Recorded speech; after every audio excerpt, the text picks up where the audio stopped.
So this is a young man that came to school on a Monday morning and had not eaten all weekend. His principal happened to see him walking through the cafeteria, and he grabbed ketchup packets and put them in his hoodie pocket.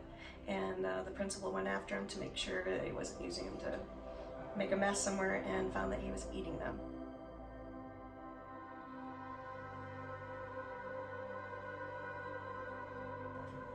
There was a young man that came to help pack Jetpacks one day. He was doing community service, and as we were packing Jetpacks, he said this made him nostalgic because he used to get the Jetpacks when he was a kid. I said, did it help? And he said, oh my gosh. He said, that was all the food I had sometimes. He said, there were weekends when I was a little kid. He said, I didn't know where either one of my parents were. And he was on his own. And so to know that that's an actual story of an actual student that literally had no food at home and no one to help prepare it, that he had that bag, and it made a huge difference in his life. A Jetpack is a drawstring bag full of food, non-perishable food items that kids can prepare for themselves. It's about 4 small meals, a couple little breakfasts, a couple little lunches. A lot of people might look at the Jetpacks and think that it's a bag of snacks, but we've been told time and time again by our educators that these bags are not snacks at all for these kids. These are essential.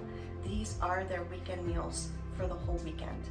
Our schools will tell you that they have kids that go home to homes with literally no food in the pantry. So the Jetpack program is sponsored by local churches, businesses, and even individuals.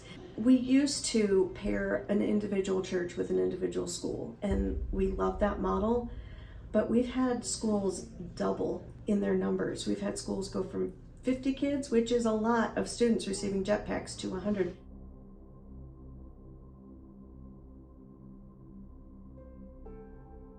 So it's really become more of a collective effort, coming together to say, okay, we've got 1,500 students. How many students can you sponsor? How many can you sponsor? They're always going to be there. There is always going to be a need, and it seems to continue to grow every year. And so the question is just simply, how many kids can you feed?